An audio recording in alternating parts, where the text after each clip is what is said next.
Hey everybody, it's Allie and welcome to our Y&R chat for Sunday, September 11th, 2016.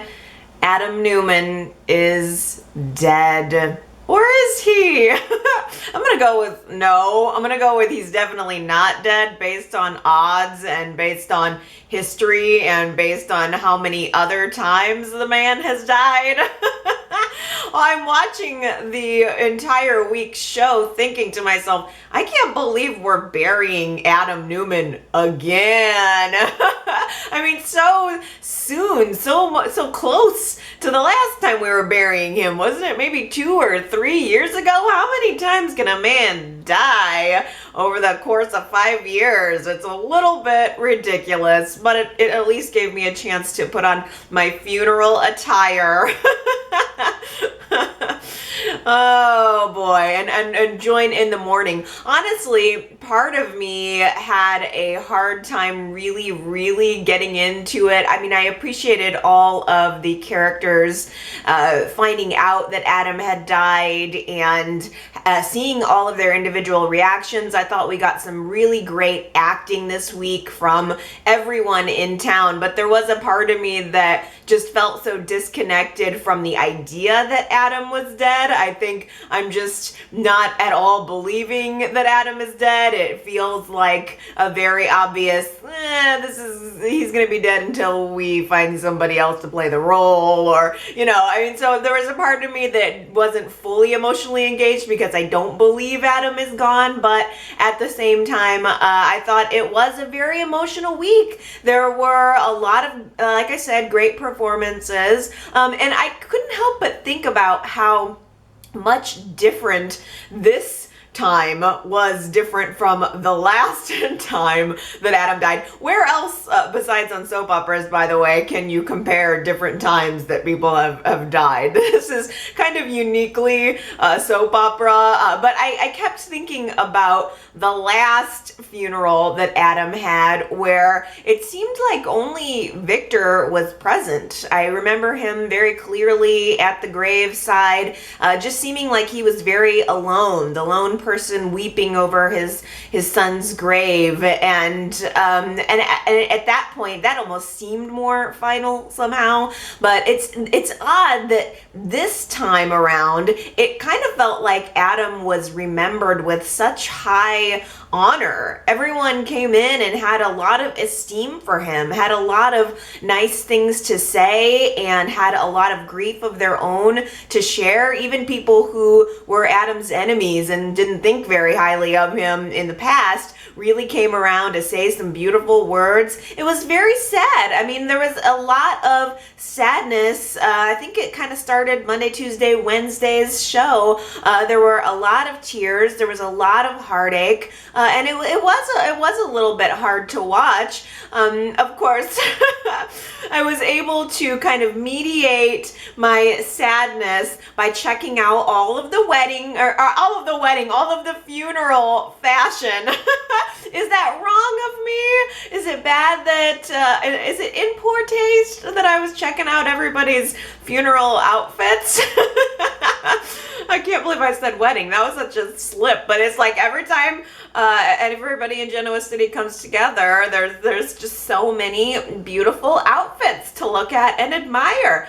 I personally really thought that Chloe looked gorgeous. I loved the dress that she had on. I want to snatch that dress for myself. It had like this lace overlay where the sleeves were completely lace, and there was almost like a second dress underneath it, and the lace hung a couple inches from the bottom of the skirt even, and she had that high bun that she is rocking pretty much every single day now. I really wanted to wear a high bun this week for Y&R chat, but I don't know how to do a bun. I'm not sure if I'm a bun kind of girl, but I thought it's very classic Chloe. I'm surprised that the dress wasn't red. She might as well have been sitting there in neon red, glowing, gleaming fashion. She couldn't have probably been more ecstatic about the fact that she was attending this funeral, but I thought at least she looked great. I thought Nikki looked really nice too. She's, had on her black dress, a very soft kind of wave in her hair, looking very beautiful. I was a little bit flabbergasted that Nikki was acting like she practically forgot that Sharon and Adam were married. There's this moment where she's looking at Sharon like, what are you doing here at the funeral? And Sharon had to remind her, I was married to the man. I mean, why did Y&R just drop the whole Adam and Sharon marriage as if they didn't have the epic connection that they had? I mean, I appreciated that at least in one little moment it was acknowledged that these two were married, but it certainly wasn't enough. But I don't know. Sharon looked like the Black Widow going to that funeral. I don't know if her dress was exactly appropriate. It was maybe a little bit too cocktail party, a little less funeral, a little more cocktail party. It wasn't quite fitting for me, but I thought everybody else looked really great. I thought Victor looked very respectful. Chelsea looked like hell, and it was so right on. I mean, Chelsea throughout the course of the week looked like a woman who just lost her husband, hasn't slept, and is now standing in the ashes of her life. I really connected in with Chelsea this week. I thought Melissa Claire Egan did an amazing job, and I felt her pain the entire time. I felt Victor's pain too, honestly. I was expecting Victor to be public enemy number one from beginning to end. I really loved Phyllis's rant about Victor. I mean, it was clear that everyone was gonna sort of fall in line and not kick sand in Victor's face while he was down. Everyone was going to pay their respects to Victor, specifically Jack, and it was Phyllis who really brought some reality into that situation, and I loved it. I thought that was such good writing that Phyllis was the only person of everyone in town this week that made sure to note that even though Victor didn't kill Adam, any way you slice it, he started the fire by setting Adam up in the first place. Victor was the initiator here. And the twist is, I suppose, that this time, oddly, he acknowledges it. Of all of the bad things that Victor has done over the years, he is usually right there to offer a justification. And the weird part about the week was that he didn't. He didn't attempt to make excuses for his actions. He was readily there to admit it, to take responsibility for it, acknowledge it. As Nikki said, he's looking for redemption. Which, by the way, I can't help but feel like this is an attempt by the new executive producers, the new team, the new sort of regime at Y&R to give the fans what they've been asking for. This is exactly what we've been saying, that we need to see some redemption, some remorse from Victor Newman, and we got it this week. I thought that was really meaningful, really powerful. I was so pleased that he actually went to Chelsea and apologized and didn't attempt to make it about him. He talked to Chelsea in a way that, it was supportive of her and her decisions and her son, and it was apologetic for what would have happened. He didn't go there and try to make it all about, the Newman family, and now we have to bond together, and I have to be near Connor. He just apologized to her and displayed what I think is probably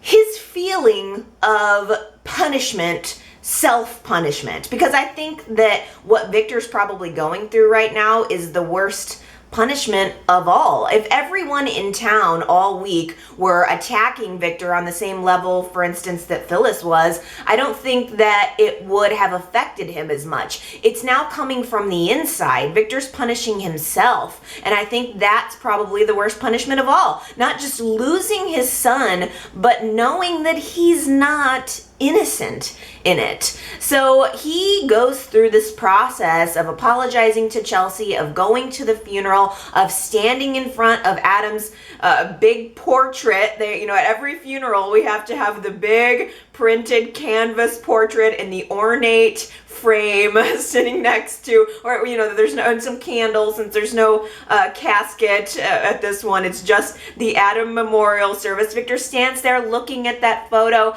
thinking back upon the relationship he's had with his son. We had scenes later in the week where he's just sitting in his office contemplating, looking out the window, thinking about himself and his life and what he's done and what all of this that he's done has amounted to. And standing at the podium at the memorial service talking to the crowd, he begins to confess. He really starts to become open and honest in talking about the steps that led up to Adam's death. And I think everyone in the crowd thought that he was going to incriminate himself. Nikki certainly did. She tried to step up and stop him. You could see the look on Chloe's face. She thought that Victor was going to spill all, and that was going to blow up her whole situation and plan that she's got going on now. It was very surprising and very tender to me that there was an unexpected comfort coming from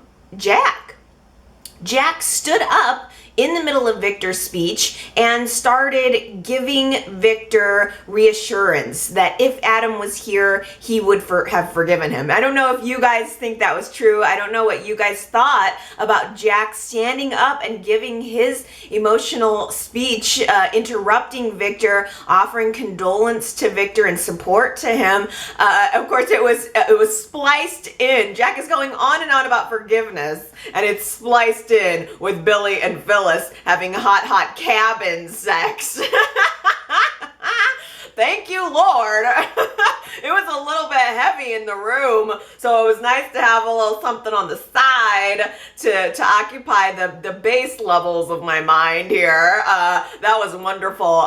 We'll talk about all that later and dig into that naughtiness. But what did you think about Jack's decision to go to the funeral, to stand up and to support Victor? I think that if we had seen a little bit more warring from Jack and Victor in the immediate past, that would have been even more powerful. But Jack has been so sympathetic toward Victor for quite a while now, it seems. So it wasn't as shocking as I think it could have been. But still, I think a really nice gesture of support from Jack. And I think maybe it came more from a place of Jack's own grief. I think that Jack saw himself as a surrogate father figure for Adam, obviously. And in a way, Jack was going through alone a feeling of having lost his own son. And so I think that maybe Jack was projecting a little bit and trying to offer that support to Victor. But it was very powerful to see everyone stand up and give their speeches. I thought Chelsea did a phenomenal job of bringing herself to a point where she could stand up and talk in front of the crowd. It was interesting because it was almost as if she was talking about Adam and thinking about her relationship with Adam, but she was also talking to Connor throughout a lot of that monologue, and the things that his father taught him, and the things that he will take away and remember, and that Adam will be watching over him. And it was a very emotional speech. I kept thinking too that it must be so annoying to Chelsea to be embraced by the Newman family all of a sudden. It seemed like they all congregated around her, circled the wagon so strongly. that to me, if I were Chelsea, I think maybe I might have been a little bit offended by, because she and Adam and a lot of their relationship and basis for their relationship was about getting away from these people, about not being embraced by this clan. And now here she is. They are in many ways, or Victor is in many ways, at least partially responsible for the death of her husband. And now here they are, hugging on her and wanting to pull her in and suck her in, which is not, I don't think, what Adam would want. So I think because Nick was there, he was able to be a little bit of a bridge with the family. But still, I just thought, I wouldn't want these people anywhere near me. I would want my own private memorial service, and I wouldn't want to have anything to do with any of these Newmans. It's just it was hard to watch her. It was hard to be in her shoes. I did feel for her, I think, because of the power of the acting. A lot of this was I think, because of the power of the acting, because I just don't believe Adam's dead.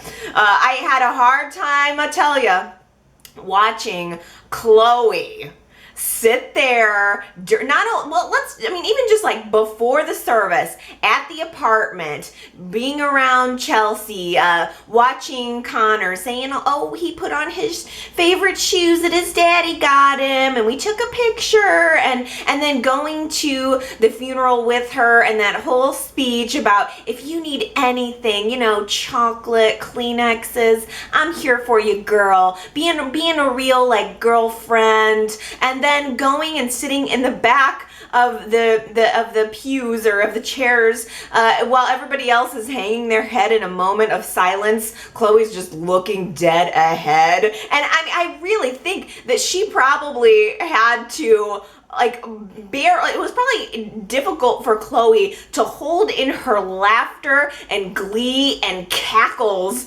during this service. Everyone is mourning Adam Newman, and she couldn't be more happy that the bastard is gone. And the entire time, her putting up this front specifically to Chelsea, as if she is right there along with her, mourning loss. Oh, I know what it's like to lose someone. I lost my daughter. I mean, just putting on this show, this fakeness. I wanted to knock her down. And so we are left with kind of an open-ended mystery here. Is Adam really dead? And if so, who killed him? My opinion on that is, I think that Victor thinks that he's responsible for Adam's death indirectly. I think that Chloe thinks she's responsible for Adam's death directly. And we all kind of know and suspect that Adam Newman is probably alive and well somewhere on another continent. So it's hard to say. I think that there's no way Y&R would actually kill off this character. It became quite clear as the week went on that there's a winky wink. Adam is still out there, or there's an open end to it, as soap operas usually have. And we can, as fans, kind of speculate. But in the end, I think that the answer is going to be whatever Y&R decides it's going to be, based on their ability to recast or the character, to somehow bring the character back in one way or another. Last week's poll question, Justin Hartley out at Y&R, what should we do? I think this came as such a shock to a lot of us, and to others not a shock at all, knowing that he was going on to work on other projects. And I saw the Facebook thank you note that he had left, and wanted to thank the fans for their support. Didn't want to say anything about leaving the show because didn't want to spoil the Adam storyline, but Justin Hartley certainly is off working on his own projects for now. 40% of Y&R chatters voted that with Justin Hartley's absence, we should bring back Michael Mooney to reprise the role of Adam, which I think is probably what my personal preference would be too. If I had my choice, and if none of the circumstances that existed around the time that Michael Mooney left the show were, if that all hadn't happened, if the Michael Michael Mooney scandal had not happened, my preference would be to see Michael Mooney reprise the role of Adam. I thought he was phenomenal. I cannot even believe that we were lucky enough to have Justin Hartley come in and take that role over so very well. But to me, I think the natural thing to do would be to want to revert back. And although I agree, that's how I would have voted, I don't think that that's going to happen. I really don't. I cannot see Y&R bringing him back because he left under a situation, under kind of a cloud of a sexual harassment question when it came to Hunter King, the actress who plays Summer. And not only that, but I had heard rumblings for months prior, for quite a good while prior, that Michael Mooney really did not click with Eric Braeden, that there were some problems there. I know Michael Mooney had a really good relationship with Sharon Case and a few of the other cast members, but I don't know if that's going to be enough to get him a ticket back to the show. So while that would be my preference, I don't know that it's the most likely scenario. 26% of you, the second highest number, voted that you were hoping that we could just wait and see if Justin returns to the show. See if, let's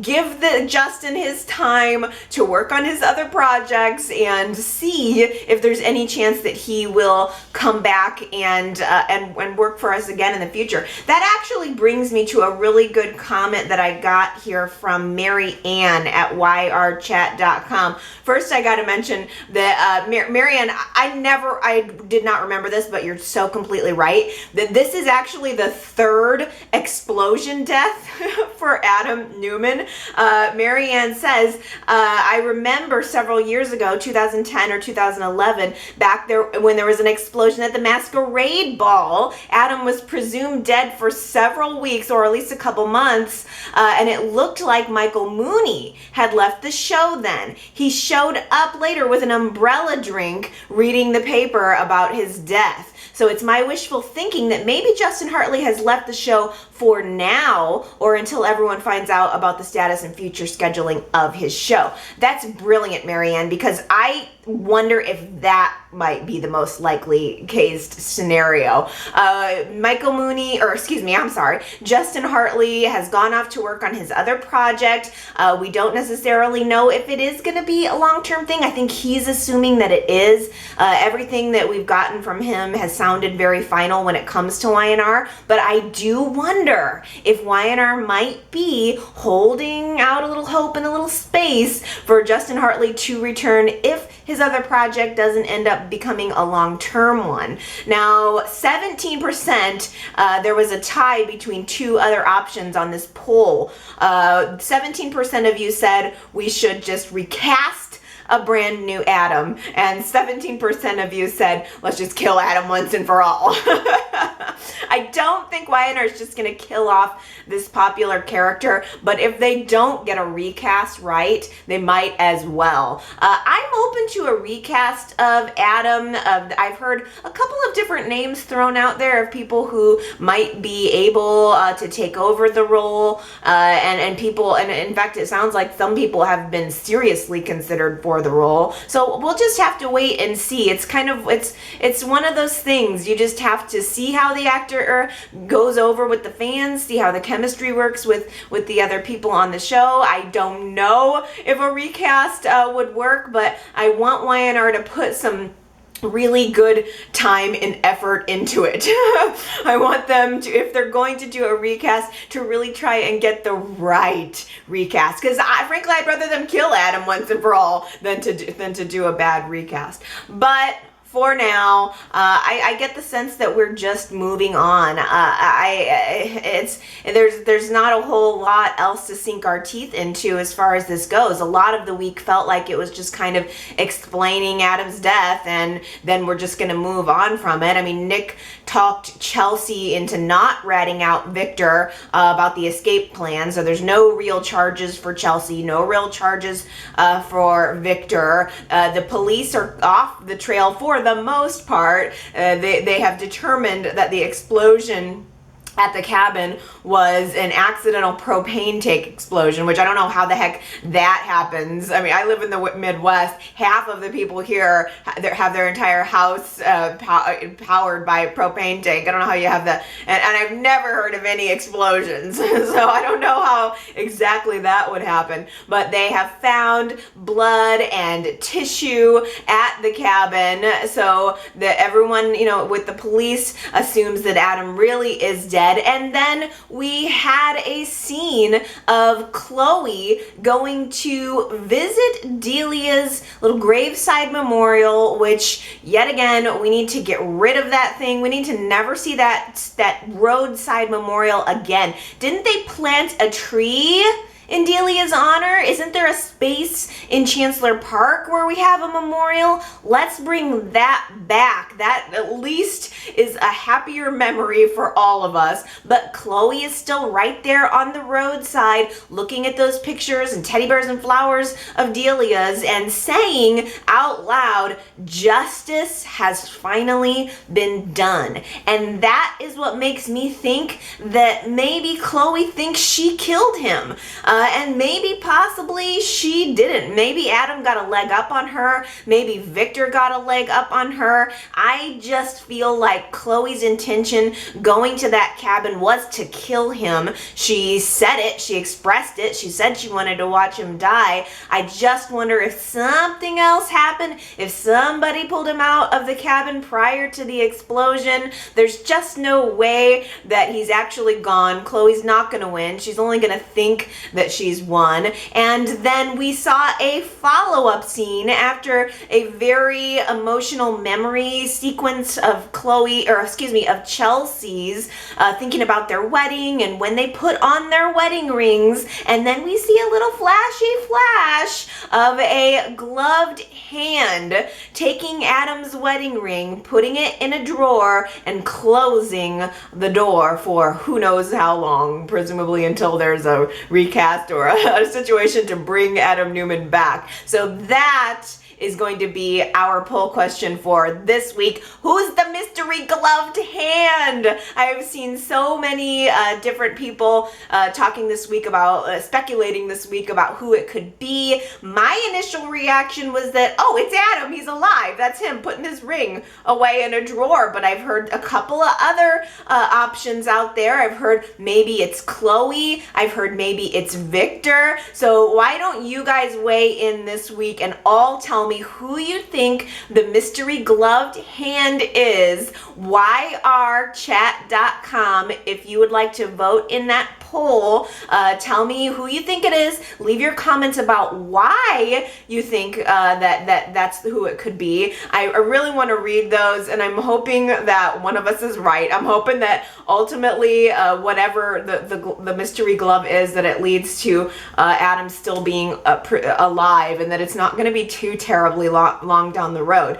The weird thing was, I actually thought that we were going to see the twist and get a little bit of a Chicken McNugget clue that Adam was still alive this very week. Dylan is still on the case. He hasn't dropped it. He has decided that he believes something is fishy with these with the blood and tissue samples taken from the cabin. He thinks the job was rushed and there was something weird about it, so he takes the samples to Stitch and has Stitch run in some sort of independent result to find out if there was anything inconsistent about the DNA results. And I thought, ooh, that's gonna be it. They're gonna find out that the DNA test results were somehow rigged, and Dylan's gonna keep snooping around on the side no matter how long it takes to find out if Adam is still alive. But that didn't end up being the case, unfortunately. It was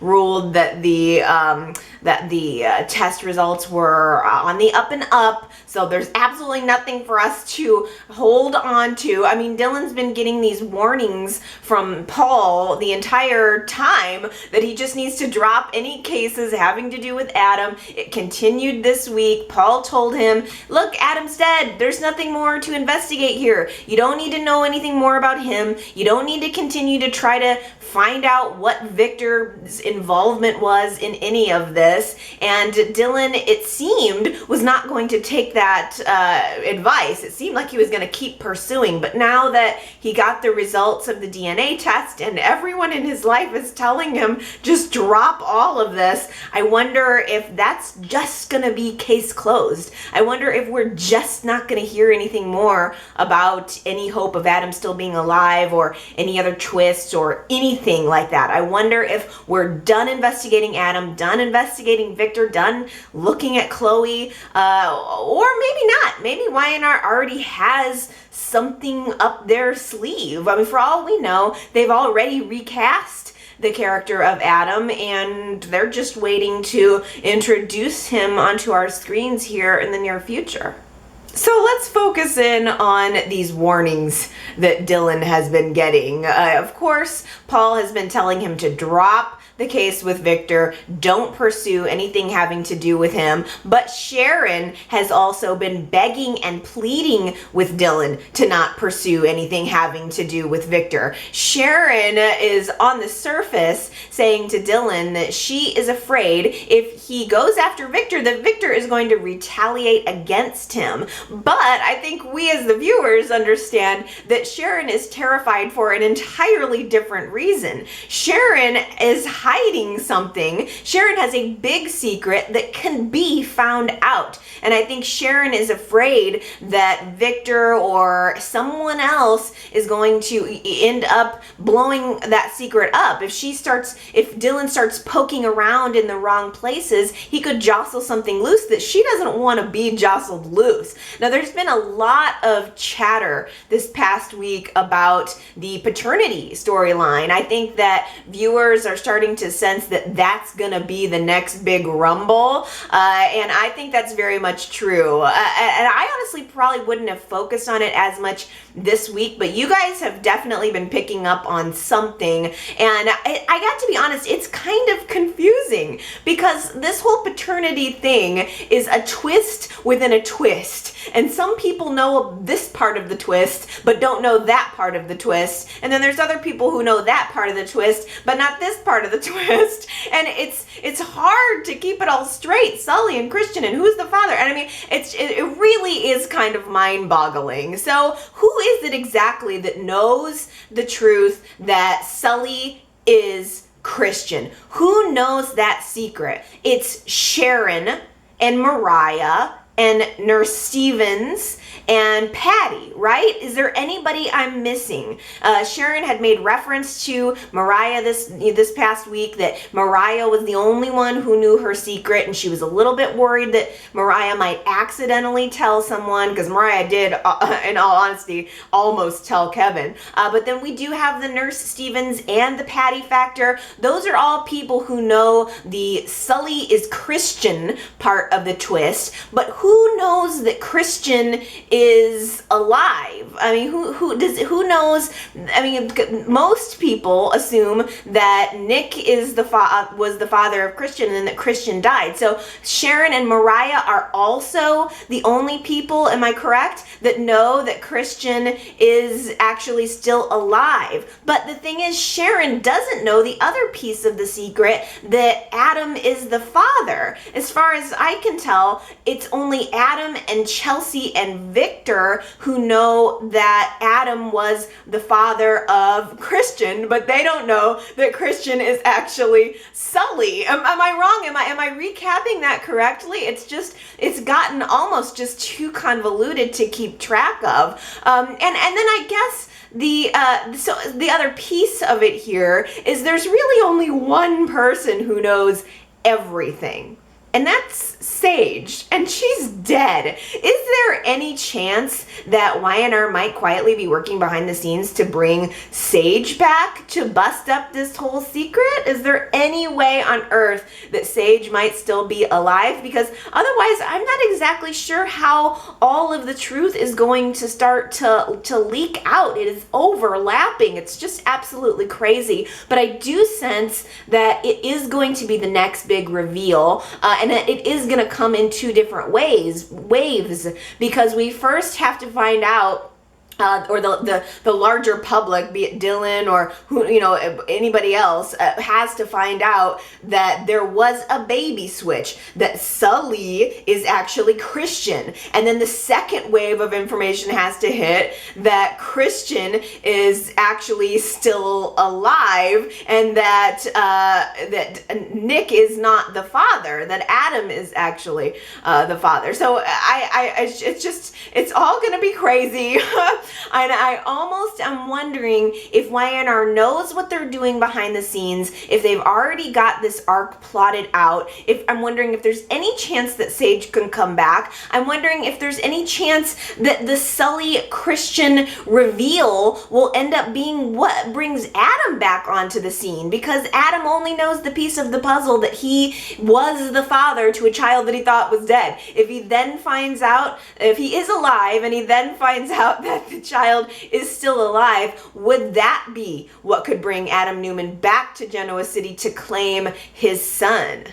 Hey, thanks Victoria for leaving Travis with Billy's mom alone in a room. I felt kind of bad for Travis getting trapped with Jill, looking at him like he was a snack, as Victoria put it. Although that was only on the surface. We all know that Jill was looking at Travis like a lowlife that she wanted to get out of Victoria's life. Jill wants Billy and Victoria to go away on this Seattle brash and sassy trip together, but I think that Billy sees that Victoria is moving on, and he senses trouble in the water still for Jack and Phyllis, so he offers Travis his seat on the plane to go to Seattle with Victoria, and he just goes right back to square one with his uncontrollable lust for Phyllis. It has hit a high point this week. It is peaking and peaking and peaking. I think that it is unfortunate for Jack, but fortunate for Billy, that Adam's death has become yet another wedge for Phyllis and Jack, and there are so many wedges between these two. Jack, at the beginning of the week, learns of Adam's death and is absolutely dead set on going to the funeral. He wants to pay his respects to Adam, the person he thought of as a son, and yes, he wanted to acknowledge Victor's loss father to father. I think in a way Jack just identified with that feeling of feeling fatherly toward Adam, and in some way wanted to bond with Victor over that. But Phyllis, boy, she was not having it. I mean, Phyllis is like, you want to go there and you want to stand in line and you want to acknowledge Victor's loss. What about our loss? I don't care about Victor's pain. I want Victor to be in pain. I want Victor to be in pain like we are in pain, like I am in pain. And the fact that you, Jack, want to go and you want to be the better man means that you're just a better person than me. It was an incredibly powerful scene. I loved that scene from beginning to end. Gina Tognoni was amazing. Peter Bergman was out of this world. I feel the perspectives of both of these characters. I feel both of their pains, and I was riveted. I was drawn into it, specifically to Phyllis. Not even, I'm not even saying I 100% agreed with everything that she said, but I believed her delivery, and I believed that she believed it. The tears streaming down her eyes, the feeling of betrayal, the feelings of guilt still being there. And I think it also, it just antagonizes the situation that Jack is so in this space where he wants to be the better man, where he wants to end the war, where he wants to wave the white flag and extend the olive branch. And I think that drives Phyllis crazy when she feels and is connected to the vindictive side of herself, and also to this side of herself that feels dirty. She, I think, feels that she's betraying Jack, which she is. She knows it, and she's kind of wearing it, and she's kind of liking it. And I think it bothers her that Jack is trying to be so squeaky clean right now when she knows damn well that she is not. It was absolutely just beyond a powder keg watching these two together in that scene, and it was the exact right timing for Billy. He has blown off the Seattle trip. He has decided instead to go to the Abbott cabin. He texts Phyllis right after the fight, the big fight that she has with Jack, and says, I'm at the cabin and I want you to be here. And she just, I think, has this weak moment coming off the argument and decides to go up there and see him. And I thought the cabin scene was great. I loved that it was interspliced with the funeral. I love that redesigned set. I don't want to forget to say that, because it used to be so dark. Like, remember when Austin died there and blah, blah, blah. It used to be dark and kind of dreary, and now they've got that beautiful tan leather couch right in the front, which I want. I think that tan leather couch would look really good in my house. I want that thing. And I just think it looks pretty there. And it was a great place to have Sexfest Fall 2016 for Billy and Phyllis. I mean, they sexed it up. Jack is at the funeral going on about forgiveness, mourning the loss, while Billy and Phyllis are getting it on hard, hot, and sweaty. Oh, Lord, did they do it. The lust between these two, I feel it. I mean, I feel the chemistry between the two actors and the two characters, absolutely, no doubt about it, hands down. These are two people that want to devour each other, and it is so absolutely apparent. And it had been, I think, weeks building up. They hadn't been able to sleep together, and now finally they are able to. And it was pretty hot. It was pretty off the hook, not gonna lie. But after all was said and done, I was a little bit surprised by Phyllis's solution, because you could tell Billy is questioning in his mind, so now what? Do we have to go back to pretending like we don't know, we're not, this isn't it? Or are we going to tell Jack? What are we going to do?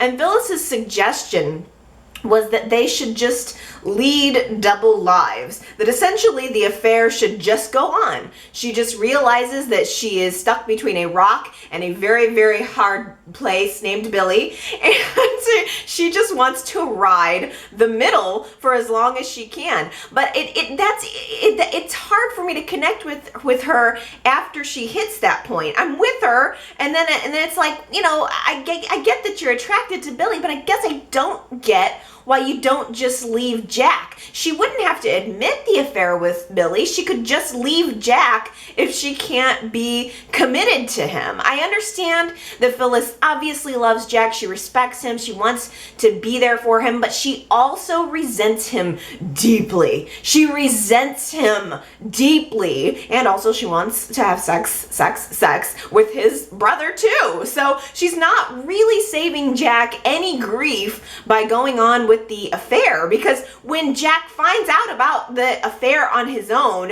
it will be devastating. And make no mistake about it, I mean, Jack will find out, and it won't be through confession, if you ask me. I think someone else is gonna bust this whole thing up. I loved this week that Jill and Ashley were kind of comparing notes a little bit, or Jill, who knows about the affair, is kind of trying to get a sense out of Ashley, what she knows, what she thinks. And Ashley she's starting to realize that Phyllis is not seeming as committed to Jack as Jack is to Phyllis. And she's saying, why is it that my brother is always concerned about Phyllis's feelings? It's always all about how Phyllis feels, but she doesn't really return the favor. Ashley can pick up on the fact that unfortunately Jack can't, that Phyllis is not as committed, and also not only that, but it's sort of a line in the sand that Jack felt that Adam was like a son to him, and his wife couldn't put aside her own feelings just for a couple of hours to go to the service with him and to stand by his side and to support him. And I thought that it was really astute of Ashley. Thank goodness. I want her to catch on. I want Ashley to figure this whole thing out. I want Ashley to be the one to bust it all up. I don't know if that'll happen, but I just absolutely think that Ashley finding out and exploding the secret would be the best way possible for it to come out. But I honestly, I think that for now, Billy and Phyllis seem to be going with the double lives thing. I cannot believe that they actually had the nerve to be up at the cabin having sex with one another and then coming back to the after memorial service after their big sex fest, walking in together. How could they not wear that shame right on their sleeves? They just walked in together, and Jill knew. Jill took one look at their face. I think she even told Phyllis, you might as well have I just had sex with Billy tattooed on your forehead. It was so entirely obvious. I can't believe they would make it that obvious. But everybody but Jack are the ones who are being suspicious and judgmental. Jill and Ashley totally get it, but Jack is so ready to forgive and forget and understand Phyllis in a whole new way. He is so ready to take all of the responsibility for anything negative that she's feeling, any problems that they're having in their relationship. And we had that wonderful scene in the park between them on Friday's show where Jack is really coming around to her way of thinking. He is acknowledging what she's been through, how his actions have made her feel. And it's unfortunately too little too late. I think that what Jack was saying is something that could have had an impact on Phyllis if it were, months ago, right after the incident happened, right after the truth came out about Marco. But now it's just kind of falling on deaf ears, and I think making Phyllis feel even worse. I think Phyllis can't stand to hear Jack be so magnanimous and supportive while she's still got Billy all over her. I mean, she's wrapped in him. At the very end of Friday's show, it seemed like Phyllis had hit a breaking point with it, and she looked up with tears in her eyes to Jack and said, I've been lying to you, but I can tell you, or I at least have a very strong feeling that she is not going to tell him the truth. It looked on a Friday cliffhanger like Phyllis was gonna right there in the park tell Jack everything, but I can almost bet you that's not gonna happen. I could be wrong, but I just got a really strong feeling that probably a phone call from Billy will end up interrupting them, because Jill and Billy are at the mansion having an epic argument. I mean, it was good. Both actors were on point. Jason Thompson, Jess Walton, it was fierce. I mean, there were flames. There was like smoke in the air. I mean, they were airing it all out. Jill was ragging on him about this affair, that he would continue to do this, that he would hurt his brother this way, that he would do this to himself, that it was like an addiction. I mean, Jill is just letting it all pour out. And Billy, in return, is letting all the stuff even from his childhood come out. How Jill abandoned him. Why don't you just leave? That's what you do. I mean, it was big. It was an all-out, knockout, drag-out, epic argument between Billy and Phyllis, Billy and Jill. Jess Walton was giving this breathy, teary-eyed, full-body performance the entire time. Even the first time I saw her reach up and grab her chest, I was like, oh Lord, I knew it was coming for 2 scenes before, that she was starting to look winded. She had grabbed her chest a couple times. She looked a little wobbly, and I was like, oh no, Jill is gonna have a heart attack right in the middle of this floor. And sure enough, as the Friday show comes to its ending, Jill kind of like, I think she grabbed her chest and sort of let out a yell in pain, and it looks like she's having at least a heart attack or an anxiety attack or something, I don't know, but it was incredible. And from the previews, by the way, of Monday's show, it looks like Billy didn't even believe her, that he thought she was faking something. But I'm wondering if she is indeed having a heart attack, or realizing that like she's having an anxiety attack and everything that's going on in Genoa City is just not good for her. I keep in my mind waiting for the time when we learn that Jess Walton is gonna go back to the mountains and she's gonna go back to her retirement and leave us hanging, which is so sad for me, which makes me wonder if maybe this incredible performance and possibly some kind of illness is going to be going out for a bang for Jess Walton. I was surprised to see Luca back in the Genoa City jail. I thought that the whole thing was over, but I'm actually glad it's not. I'm glad that Y&R kind of gave us an epilogue to what happened between Luca and Summer last week. I think we needed some resolution here. Summer needed some resolution here. I think the actor and actress, I thought they were both really good. I thought their final scene at the jail was really, it was heartbreaking. These are two people who I think wanted to love each other, but it was lies and deception that got in their way. I really specifically thought that the actor who plays Luca did a wonderful job. He looked wrecked. He looked like he'd been in a jail cell all night. He looked like a man who had just lost everything. And I thought he did a wonderful job of trying to plead his case. Summer was understandably very upset with him, didn't really want to forgive him, but in the end, as he's being dragged away, she tells him that she doesn't hate him, and essentially that she does still love him. She's not going to be with him, that she can't forgive him, but she does still have feelings for him, and that was real. And so that, I think, ends the story of Luca. Back to Spain he goes. For some reason, Paul said he was basically being deported back to Spain. Why is that? That makes absolutely no sense whatsoever. He committed crimes in the U.S. Why wouldn't he be facing charges in the U.S.? What a funny little scene, by the way, with Summer and Abby. I wasn't expecting that. I liked that Abby is all upset. Summer is all upset, both about relationships. Summer even says to Abby, you know, this is the second time I've married a criminal. Although she didn't actually marry Luca, but Summer definitely has that history. And then for Abby to say, yeah, I'm having relationship problems too, but I don't really have a right to talk to you about them considering I, slept with your husband. Yeah.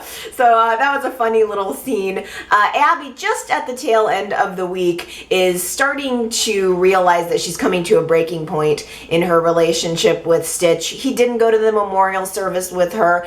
There's a lot of problems between them. They're not spending a lot of time together. They're not connecting. And she confesses to Summer that she thinks Stitch is going to want to break up because he has told her some sort of mysterious, like, I want to have a talk with you kind of line, and which Abby comes to interpret as him wanting to end the relationship. And in some very important ways, Abby felt relief about that. She's been fighting so hard. Every time they're together, it's a struggle, and she's ready to be done with the struggle. So she's actually starting to come around to accepting that maybe her marriage is not salvageable when Stitch decides to plan this little dinner for her, or they decide to go out to dinner together, and the big news he wanted to reveal, the thing he wanted to talk to her about, was that all of a sudden he decides he's ready to have another baby, which I think completely Abby's face in that moment when he revealed it was like her brain was scrambled. Like she was completely in one gear, and now all of a sudden he's asking her to shift into another gear. You know, like we're having these troubles, very fundamental troubles in our relationship, and you want to have a baby? And it sounds like, just from watching the preview for Monday's show, that she is not just going to turn her mind and decide to go, oh yay, this is what I've been wanting for you to say for weeks and weeks. No, it sounds like Abby is going to sit down and have a real conversation with him, and maybe even tell him the truth that she doesn't now want that. Oh yes, the scene, the final scene between Neil and his mother was just, it hurt me. It hurt me in my soul. As we kind of talked about last week, Neil had finally come to a place where he was ready to forgive his mother, and he was in fact excited to introduce her to the rest of his family, and little did he know that she was within moments of dying, and she had to stop him and say, I'm sorry, I'm not gonna meet your family, Neil. We don't have time for that. So why don't you just tell me about them? And this was on Monday's show, and it still sticks with me really clearly. Neil sitting there and describing every member of his family, and talking about how he feels about them, what their character traits are, reflecting a little bit on how he has treated them and some of the things that he's done that maybe weren't so great. And I felt that it was a scene on Monday that was so, I mean, the whole sequence was so slow, and it was so simple, and it was just so sweet. And I loved it. I really connected in with that. I connected in with the scene that was side by side to it, where Kane and Lily and Devon and Hillary are actually at the club, or I think they're at the dive bar, talking about Neil being with his mother right now, and they're sort of getting along. It's absolutely insane. Lily and Hillary are actually kind of complimenting each other and sort of bonding a little bit. I thought that it was sort of it was meaningful that Neil was in this moment saying goodbye to someone in his family who he had kind of taken for granted, and we were also seeing the bonding of the foursome in the family, when maybe they had kind of taken for granted some of the better parts of their relationship. So it was connected. It made sense to me. Unfortunately, Neil's mom was just not very long for this world. I really wish we could have seen her for longer, but she just very kind of quietly and sort of sweetly slipped away. We should all be so lucky. She really just kind of closed her eyes and left with her son at her bedside, and Neil just weeping, "Mommy." Oh, there could not have been a dry eye in the house on that one. I would say it was really hard to watch, but it was really great for Christophe St. John. I felt it. I really felt him through that whole sequence. It was like 2 days worth of material, but damn, he was good. I think that man was channeling some real pain there. Is this family drama not enough for you? Oh, speaking of the Winters family, it was Devon who said that last week. He was sitting at a table with Neil just prior to Neil going to visiting his mother, and he was reading about Adam's escape from prison on his tablet, and he was trying to read the article to Neil, but his head was off in space. He was not paying attention. He was thinking about his mom, and Devon had to try to jog him back into reality. Is this family drama not not exciting enough for you? I loved that line because it's just like, it just felt very Y&R appropriate. But apparently it was a very elusive line. Only 5 people guessed that one. I get a little bit proud of myself when I find a line that not a bunch of people guess. Sandra, Troy, Henry, Dylan, and Edith all got that one correctly, all guessed that it was Devon. Very, very good, you guys. I'm pleased with you. I think I found another elusive one this week, but it wasn't intentional. I hope this isn't too hard. I felt like I didn't have a whole lot to choose from this week for some reason. Nothing was really, really jumping out at me except for this one because I thought it was an astute observation. So you can tell me if you think you know who said this. Adam was a complicated soul. There certainly was a lot of talk about Adam this week, but only one person made that connection. Adam was a complicated soul.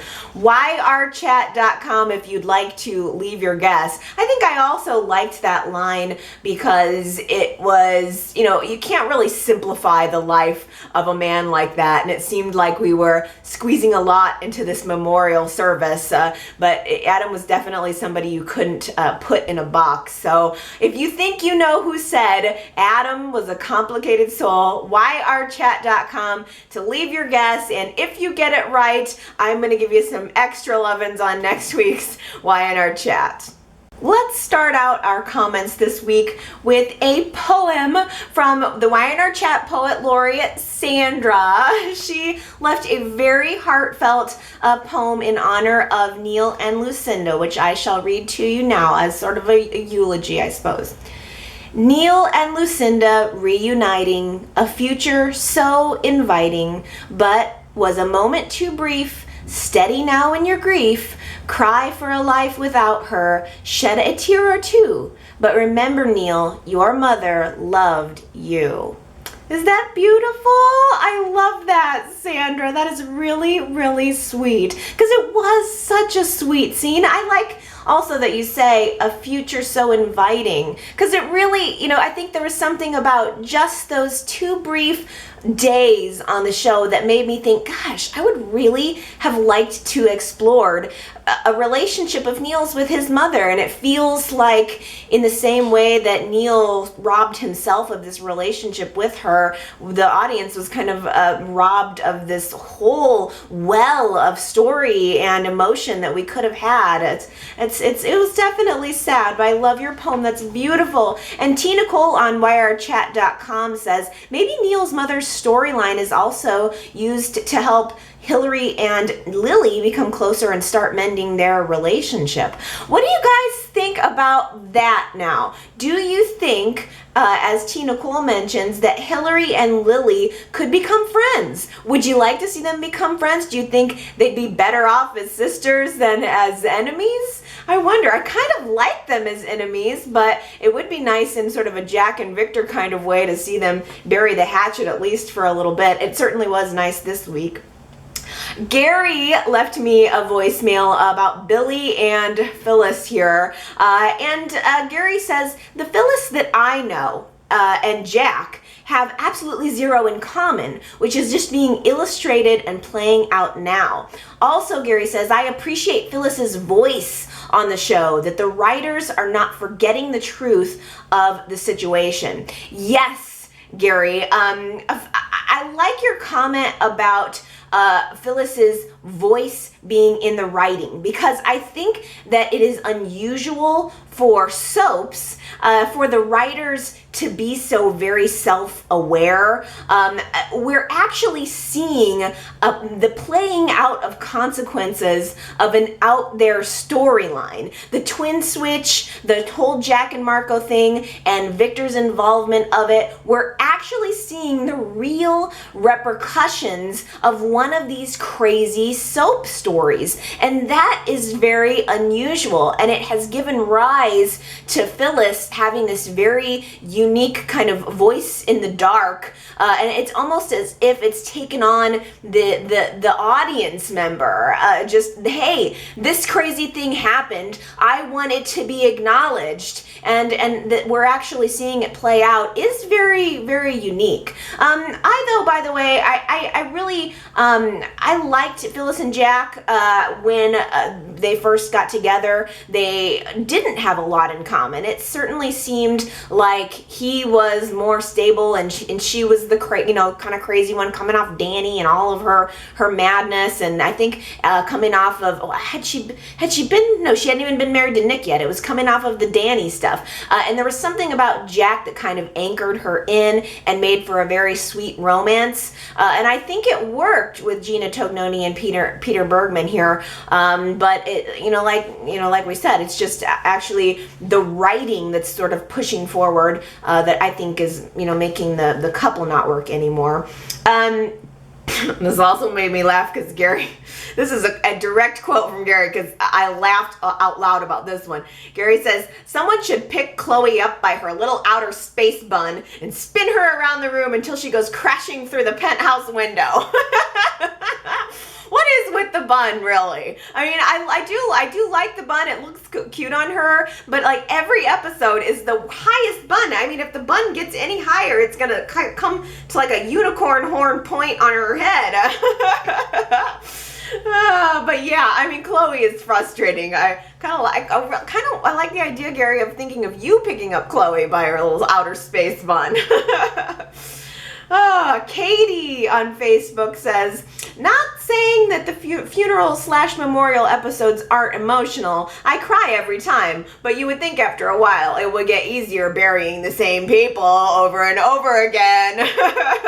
Yes, Katie, I think you're echoing the sentiments of the entire community this week. Everybody is, I think, watching this and saying, yes, it's sad, but at the same time, it's happened before. Also, Katie was the winner, one of the winners of the Soap for Soap fans drawing last week, and she just left me a message saying she got her soap. Yay! I think you got the chai soap, and she said she liked it. That makes me very, very happy. Daisy on Facebook says, I don't think Phyllis had any right to talk about Adam because she kidnapped him and is yet to pay for that crime. I never thought about that, but certainly Phyllis is not innocent. I mean, if we went back into the history of all of the crazy crap that Phyllis did and actually played through the repercussions of it, oh Lord, oh Lord. Daisy also says, the person who's holding the ring might be Chloe, trying to keep her fingerprints off of it, but putting it somewhere where it can be found so Victor thinks Adam is still alive. Now, Daisy, you were actually the first message that I saw that hipped me to that whole idea. I 100% assumed the glove hand was Adam, and it didn't even occur to me that it was Chloe. So that's a really interesting possibility. Superplex left a comment on YouTube saying, I'm convinced that this whole imbroglio, the explosion, the presumed death of Adam, was the handiwork of Victor in conjunction with Adam. Adam was at wit's end trying to muster up a resolution that would allow him to live with Chelsea and Connor freely without the threat of incarceration or the retribution of Chloe looming over him. Victor had apparently convinced Adam that if he faked his death, Chloe could be neutralized until such a time that evidence would be gathered to compel the authorities to have her apprehended and simultaneously provide the opportunity to assuage the criminal justice system of Genoa City to extend leniency to Adam for strangling the prison guard. Wow, that was a mouthful. That was a mouthful for me. But I get it, and I like it, and I hadn't really thought of it. But I think you left this comment early in the week, Superplex, and I did sort of watch the show throughout the week through that lens of thinking that what if Victor and Adam did plan this together? They had that final scene at the cabin. Certainly there could have been a little, something that we didn't see as viewers, where they decided to let Adam and Chelsea have their last night together, and then Victor and Adam together would work on getting him out of there, faking the explosion and the whole thing. It's certainly possible, and we see a lot of Victor's tears this week, but it doesn't necessarily need to be interpreted as him mourning the death of his son. He certainly could be mourning his own actions. He could be faking it. He could just be wanting us to think, trying to go along with the plan, but it's certainly possible that Adam and Victor had something up their sleeve there. Also, Angela at yrchat.com says, we shouldn't all forget Mr. Ward, just because he's behind bars. So I like that theory too, Angela, that Ian Ward possibly could have wanted to enact some kind of revenge against Adam, or who knows, maybe he wanted to be Adam's friend and dragged him out of the fire. There's so many possibilities. yrchat.com is where I'd love to get your votes in the poll on the mystery hand and your comments about who you think that it is. Very serious business, but Anna left me a voicemail this week. She must have anticipated that I was going to be talking funeral fashion because she also had Chloe as her best dressed funeral. So I was glad I wasn't the only one who was appreciating the dress. But this made me laugh a little bit that Anna said that Sharon looked like she had a little too much Botox before that scene. I'm not gonna lie, Anna, I was thinking that Sharon was not looking all that good at that funeral, at the memorial service. But then she looked really good in the scenes at home with Mariah afterwards. So I don't know what happened in between there, or when the Botox came in. But yeah, I agree. There was something, she just looked a little, looked a little off. Anna also got her soap, by the way. She left me a voicemail with lots of happiness saying she got her pumpkin gingerbread and that the bars are a lot bigger. I made them a lot bigger, so you can really get your good soap on this time. So I'm so glad that you enjoyed that, Anna. I hope you get soapy, get good and soapy. Justin left me a voicemail saying the worst part about the Adams death is that now both of Christian's parents are dead. I hadn't even thought of that, by the way, that both of Christian's parents are technically dead. That's why I wonder if Weiner is going to bring back Sage if they can't bring back Adam right away. Also, Justin mentioned Sharon and Adam, kind of wishing that we had seen a little bit more of those two actors while Justin Hartley was on the show, and I think also a little bit more acknowledgement during the funeral. It always kind of bugged me because I was really on board for Sharon and Adam. That was a romance that had me. I was into it. And then when Adam met Chelsea, it was just thrown out the window and very rarely mentioned. So I would like to see Adam and Sharon. I mean, who knows? Maybe when Adam does come back onto the scene, by then Sharon and Dylan's marriage will be broken up. Nick and Chelsea will be together. Maybe we'll get back to a Sharon and Adam union here in the future. I don't know. I'm also going to end on a good hypothetical question that Justin left for us. He asked me, what, Allie, is your soap opera resume? Meaning, what other soaps have you watched? I love this question. I can't believe I haven't really thought to toss this out to the crowd before, because my soap opera resume is pretty short, to be honest. I've watched YNR since '93. I watched Days of Our Lives probably for 2-3 years, right around the same time, maybe 93 to 95 or 96, and then quickly let that one go as it got more and more wild. And then I watched Bold and the Beautiful now. I watched Bold and the Beautiful kind of on and off through probably the early 2000s, dropped it, and then just picked it up probably in 2010 or something, 2011 maybe recently, and I watch every episode of that, although I'm always horribly behind. Yeah,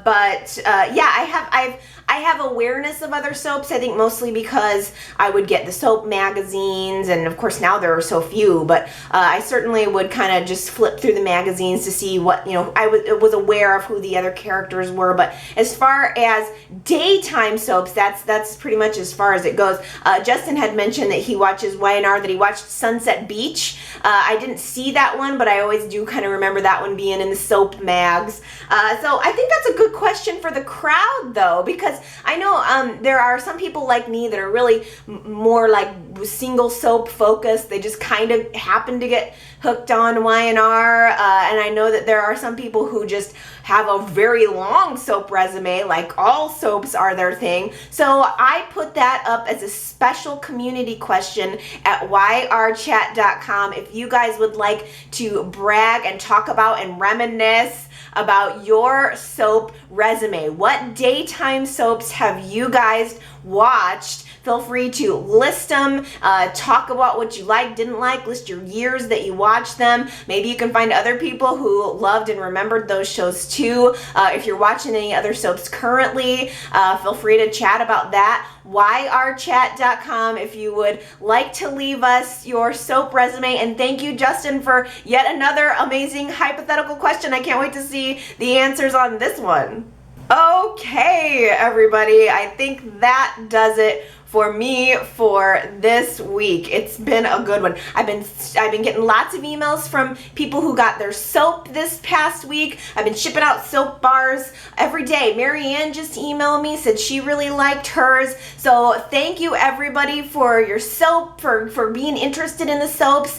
I think all of the winners' soaps have been mailed out, so I've been a busy little bee. And if anybody wants to snatch up the remaining soaps, I've got those up at genoacitysoap.com. I get emails all the time, like, every time I want to get your soap, Sally, they're gone. Well, I think I still have at least one of everything, so no excuses. If you want them, you can get them, and if you snooze, you lose. That's just how it goes. genoacitysoap.com. If you even just want to see the pictures and read the descriptions and all of that's kind of fun too. And of course, there is yrchat.com, where you can leave me your comments about The Young and the Restless.